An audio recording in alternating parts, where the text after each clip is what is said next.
ప్రియమైన వారలారా, యేసు నామమున మీకు నా శుభాకాంక్షలు.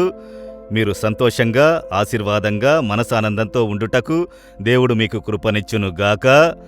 ఇది మీకు ఆశీర్వాదమైన దినము. ప్రతి దినము మనకు ఆశీర్వాదమైన దినమే. ఆశీర్వదించు దేవుడు తోడుగా ఉంటే ఆశీర్వాదమే కదా.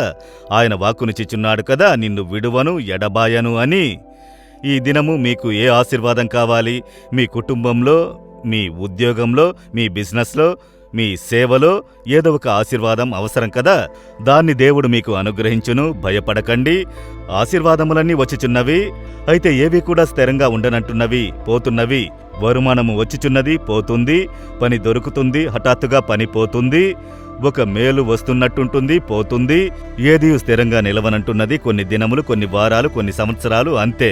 ఇలాగే కదా నా జీవితము పోతుంది. ఏది కూడా నిరంతరమైంది కాదని సోలిపోతున్నారా? దానికొక మార్గము ఉన్నది. ఆశీర్వాదములు పొందుకొనుటకు ఒక అనుభవము, అది మనలో ఉండాలి స్థిరముగా. అదే ఒక పరిపూర్ణమైన ఆశీర్వాదం, అంతే కదా. కనుక దానికేం చెయ్యాలని వేదం చెబుతున్నది. వచనంలో చూడండి. సామెతలు 10వ అధ్యాయము 6వ వచనములో, నీతిమంతుని తల మీదికి ఆశీర్వాదములు వచ్చును. ఆశీర్వాదం కాదు, ఆశీర్వాదములు.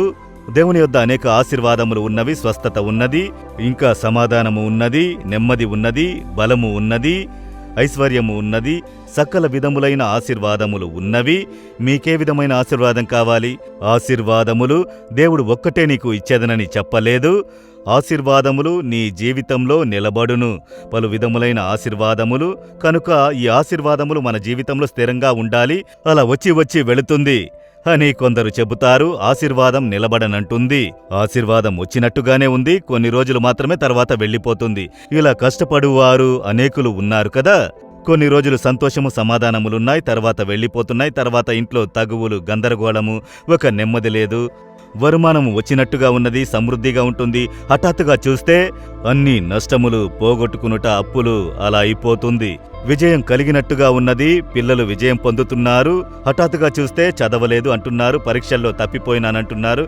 ఒక ఆశీర్వాదము నిరంతరంగా నివసించనంటున్నది అని అనుకుంటున్నారా? మీ జీవితంలో ఆశీర్వాదం స్థిరంగా ఉండునని దేవుడు ఇష్టపడుచున్నాడు.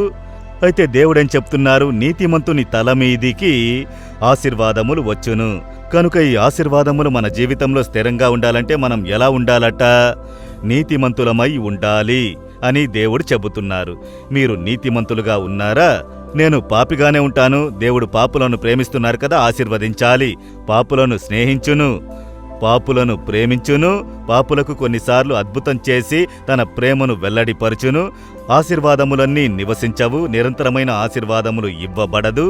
దానికి మనము మారాలి. పాపి అని తెలుస్తుంది కదా, అప్పుడు పాపమును విడిచి మారు మనసు పొందాలి కదా. తప్పు అని తెలుస్తుంది కదా, తప్పును ఒప్పుకొని సరిచేయాలి కదా. దాన్నే దేవుడు ఎదురు చూస్తున్నారు. కనుక నీతిమంతుడంటే ఎవరండి నీతిమంతులు? ఈ లోకంలో ఎవరండి నీతిమంతులు? అందరూ అంతే అని మనం చెప్తాం కదా సహజంగా. వేదము చెబుతున్నది, పాపము విడిచి మారు మనసు పొంది యేసు రక్తము ద్వారా హృదయము కడగబడిన వారు నీతిమంతులు. మనము పాపముల విషయమై చనిపోయి నీతి విషయమై బ్రతుకున్నట్లు, మనం నీతిమంతులుగా మారునట్లు యేసు శిలువలో తనను బలిగా సమర్పించుకున్నారని 1 పేతురు 2వ అధ్యాయం 24వ వచనంలో చెప్పబడి ఉన్నది. కనుక పాపులైన మనలను నీతిమంతులుగా మార్చుటకు యేసు శిలువలో రక్తము చిందించారు. కనుక పాపమును విడిచి మారు మనసు పొంది యేసుని అంగీకరించినప్పుడు మనం నీతిమంతులుగా మార్చబడుతున్నాం.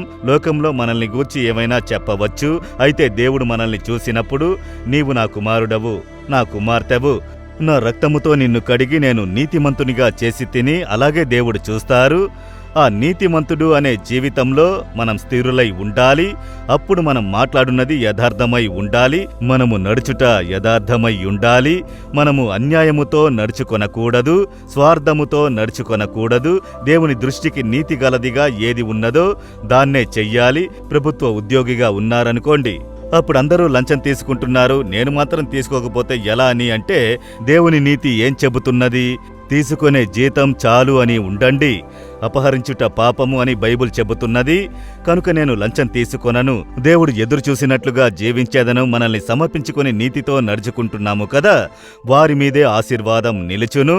అందరూ జీవించుచున్నారు, నేను జీవించుచున్నానంటే ఆశీర్వాదము నిలబడదు. అందరివలే ఆశీర్వాదము వచ్చును, వచ్చినట్టే పోవును. కనుక మీరు చేసే కార్యం, బిజినెస్ చేస్తే అందులో నీతి ఉండాలి. అక్రమ సంపాదన ఉండకూడదు. అధిక లాభం పొందకూడదు.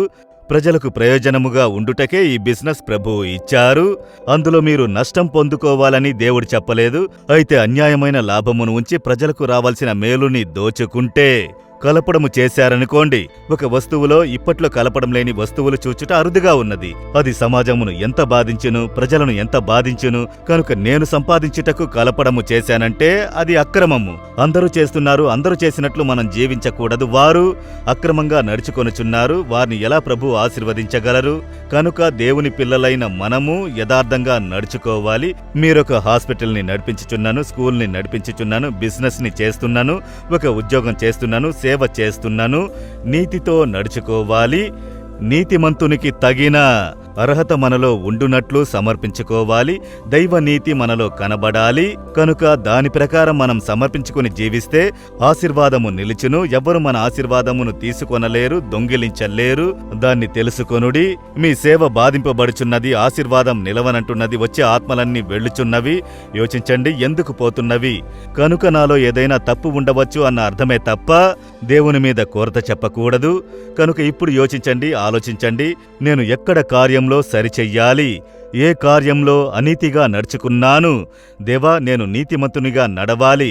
మీ నీతి నాలో కనబడాలి. లోకములో లోక ప్రజలు ఎలా నడుచుకున్నాను, నేను మీ బిడ్డగా నా మాటల్లోనూ చర్యల్లోనూ నడుచుకొనుటలో నీతి కనబడాలి. అనీతి అయిన కార్యము నేను చెయ్యకూడదు, మాట్లాడకూడదు.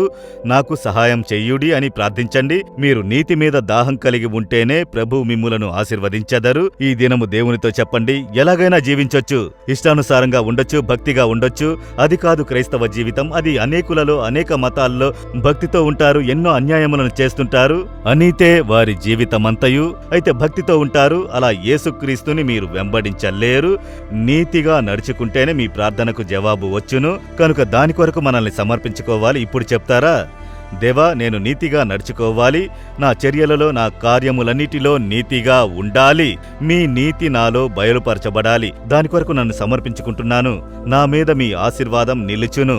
నేను విశ్వసించుచున్నాను. ఈ దినం మొదలుకొని మీ ఆశీర్వాదం నిరంతరముగా నివసించబోతున్నది. నా ఇంట్లో, నా కుటుంబంలో, నా బిజినెస్లో, సేవలో, నా జీవితంలో వాటికై సమర్పించుకుంటున్నాను. యేసు నామములో ప్రార్థిస్తున్నాను. Amen, amen. Jesus redeems Telugu YouTube ఛానల్ను సబ్స్క్రైబ్ చేయండి. సబ్స్క్రైబ్ బటన్ను క్లిక్ చేయండి మరియు బెల్ బటన్ను నొక్కండి. ప్రతిరోజు కార్యక్రమ సమాచారం పొందండి.